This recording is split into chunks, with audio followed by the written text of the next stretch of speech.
अस्सलाम वालेकुम dear student, practical coaching से मैं आपका खिदमत में हाजिर हूँ। आज की लेक्चर में हमने डिस्कस करना है BS physics first year second semester chapter wave and oscillation, जो कि एक अहम चैप्टर है।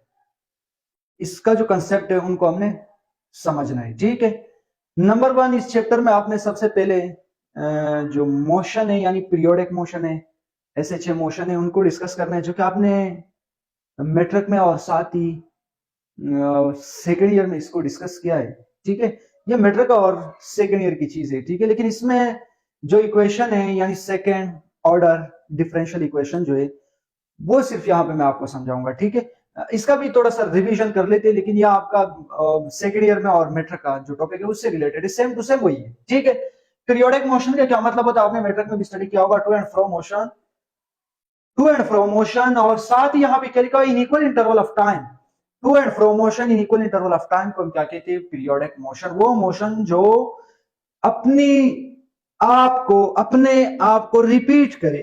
फॉर एग्जांपल इसका क्या मतलब है, एक पेंडुलम है या ये स्प्रिंग है, फॉर एग्जांपल इस स्प्रिंग को आपने यहां से यहां तक इसको फॉर एग्जांपल डिस्प्लेस किया, यहां से यहां तक डिस्प्लेस करने के बाद ये क्या होगा, ये टू एंड फ्रो मोशन होगा, टू एंड फ्रो मोशन।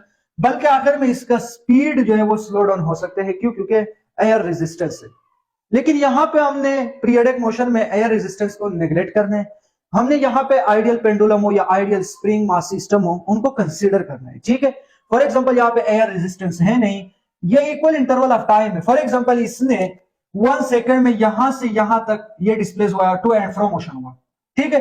फिर यहां से दोबारा इसने यहां से यहां तक 1 सेकंड में दोबारा अपने आप को कौन सी मोशन हुआ, यहाँ पे कौन सी मोशन है, अपने आप को इसको मूव किया, टू एंड फ्रो मोशन। ये जो टू एंड फ्रो मोशन है और 1 सेकंड में बार बार ये मोशन रिपीट करते हैं, 1 सेकंड में ये मोशन बार बार रिपीट करने की वजह से इसको हम क्या कह सकते हैं, पीरियोडिक मोशन, जो कि ऐसे होता नहीं है, ठीक है। ये सिर्फ हमने सपोज करना है कि ये एक आइडियल पेंडुलम है या एक आइडियल स्प्रिंग मास सिस्टम है, ठीक है। ये पेंडुलम का आप एग्जांपल ले सकते हो, लेकिन बोर्ड के ऊपर जगह तो है नहीं, यहाँ पे मैं कोशिश कर लेता हूँ, ठीक है, ताकि पेंडुलम भी, ये आपने एक पेंडुलम इसके साथ एक बॉब को अटैच किया, ठीक है। अटैच करने के बाद आपने इसको यहां तक डिस्प्लेस किया, डिस्प्लेस करने के बाद इसको आपने छोड़ा, ये इस तरीके से टू एंड फ्रो मोशन होगा, ठीक है। लेकिन ये कम होता जाएगा, मोशन जो है वो स्लो डाउन होगा, ठीक है। लेकिन पीरियोडिक मोशन में आपने इसको सपोज करना है कि नहीं, ये इक्वल इंटरवल ऑफ टाइम में क्या करते हैं, टू एंड फ्रो मूव करते हैं, ठीक है। ये आपके पास पीरियोडिक मोशन है। पीरियोडिक का मतलब क्या होता है, बार बार एक ही मोशन को रिपीट करता है, यानी 1 सेकंड में उसने एक राउंड को कंप्लीट किया था, दोबारा उसी राउंड तक जो टाइम है वो 1 सेकंड होगा। तीसरा जो रिपीटेशन है, तीसरा भी 1 सेकंड के अंदर होगा। चौथा जो रिपीटेशन है वो भी 1 सेकंड। लेकिन वहां तक मैंने क्या बताया, ऐसा हो नहीं सकते, क्योंकि एयर रेजिस्टेंस मौजूद है, एयर रेजिस्टेंस इसको स्लो डाउन करता है, ठीक है। लेकिन ये एक आइडियल पेंडुलम या आइडियल स्प्रिंग मास सिस्टम को आपने सपोज करना है, ठीक है। अब हम सिंपल हार्मोनिक मोशन के बारे में डिस्कस करते हैं, एसएचएम। ये भी आपने मैट्रिक लेवल पर और सेकंड ईयर फिजिक्स में आपने स्टडी किया होगा। A motion in which the acceleration is directly proportional to the displacement in each direction toward mean position।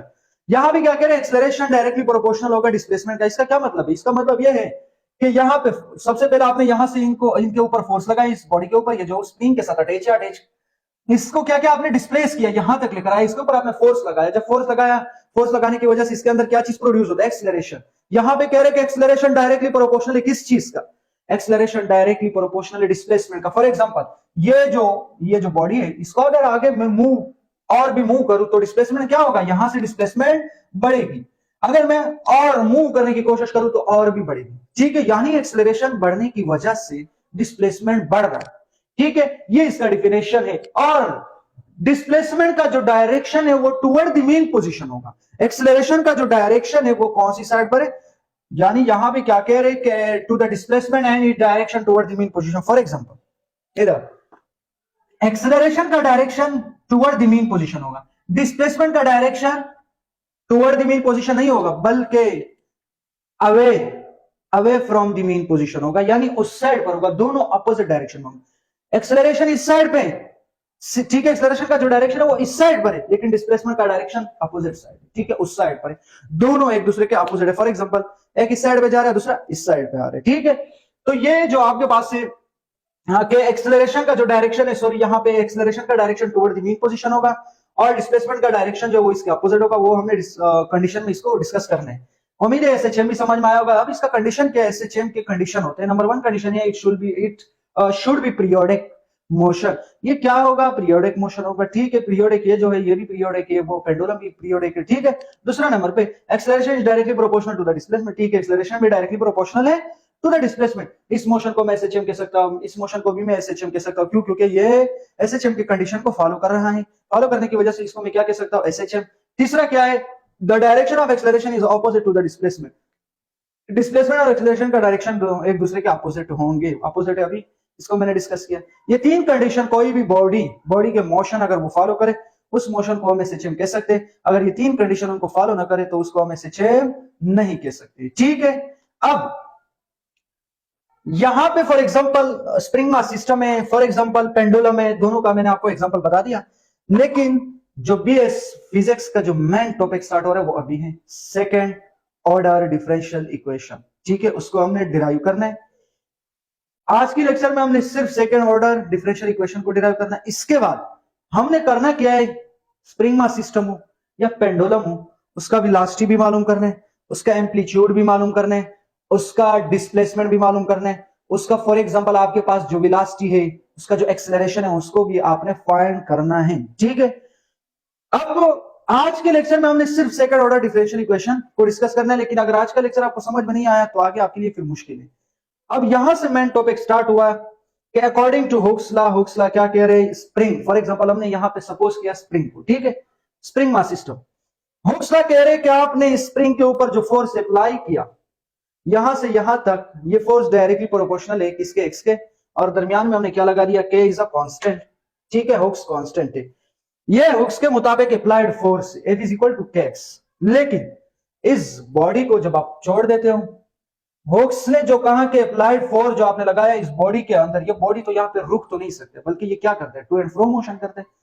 यहां से जब आपने इसको यहां तक डिस्प्लेस किया, डिस्प्लेस करने के बाद क्या होगा, ये आगे पीछे मूव कर रहा होगा। ठीक है, for example spring mass system आप ऐसे भी कंसीडर कर सकते हो, अप डाउन भी हो सकते हैं। ठीक है, अप और डाउन भी हो सकते हैं, यहां पे आगे पीछे भी हो सकता है, इस साइड पे भी उस साइड में भी। ठीक है, जैसा कि ये आपने इसको डिस्प्लेस किया, डिस्प्लेस करने के बाद ये स्प्रिंग यहां पे तो स्टॉप नहीं हो सकता बल्कि ये क्या होगा, आगे पीछे मूव कर रहा होगा।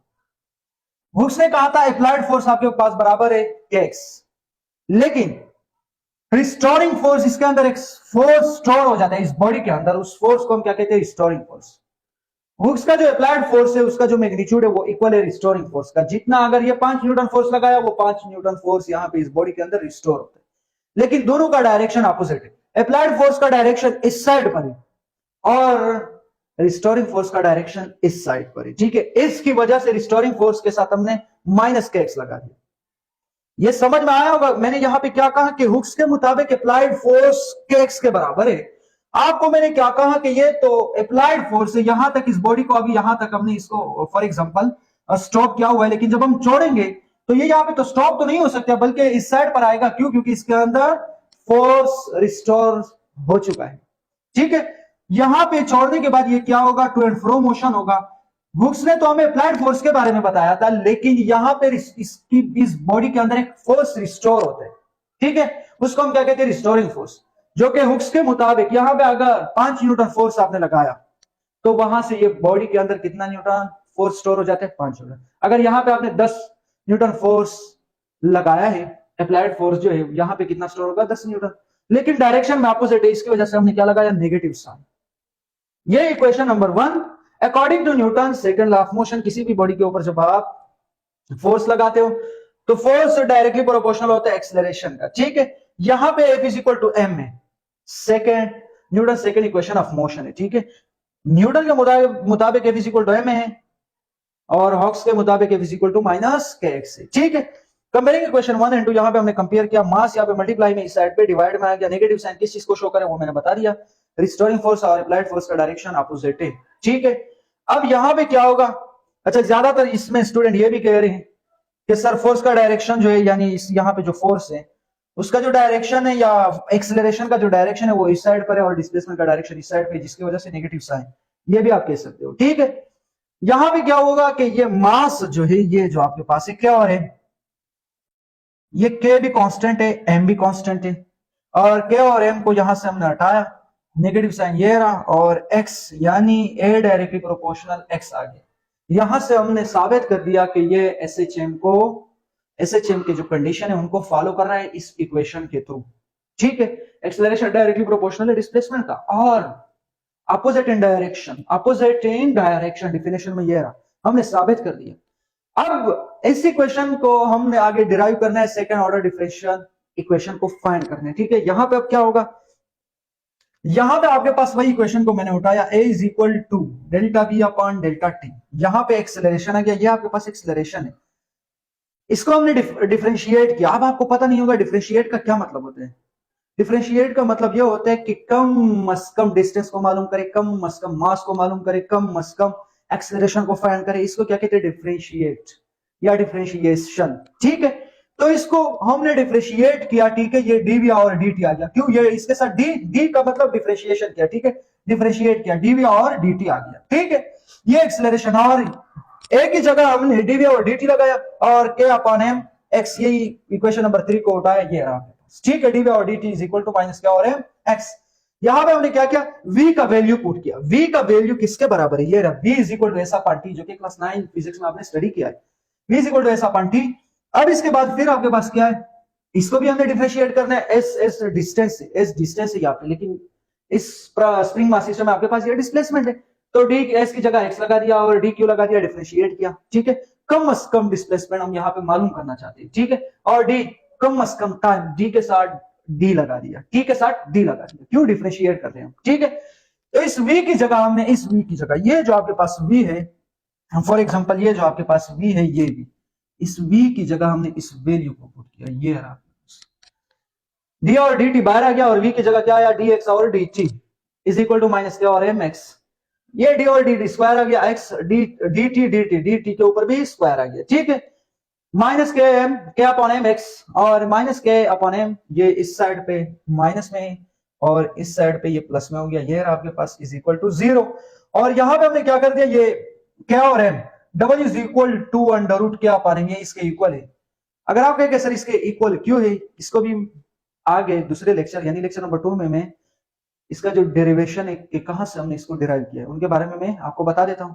अभी फॉर एग्जांपल आपने इसको सपोज कर रहे हैं, इसके बारे में मैं लेक्चर नंबर 2 में मैं बता दूंगा कि ये कहां से आया। ठीक है, omega is equal to under root k upon m, और यहाँ पे मुझे के और एम का वैल्यू चाहिए, तो अंडर रूट को कैंसिल आउट करना है, taking squaring on both side, यहाँ पे स्क्वायर आ गया और वहां पे स्क्वायर, अंडर रूट से कैंसिल, क्या अपॉन एम का जो वैल्यू है वो क्या है, omega square x is equal to 0। ये है आपके पास कौन सा equation, second order differential equation है, सेकेंड ऑर्डर डिफरेंशियल इक्वेशन है। ठीक है, उम्मीद है lecture number 1 wave and oscillation chapter जो है आपको समझ में आया होगा। लेक्चर समझ आने की सूरत में आपने हमारे YouTube चैनल को सब्सक्राइब करना है और साथ ही बेल आइकन के ऊपर क्लिक करना है। Thank you so much.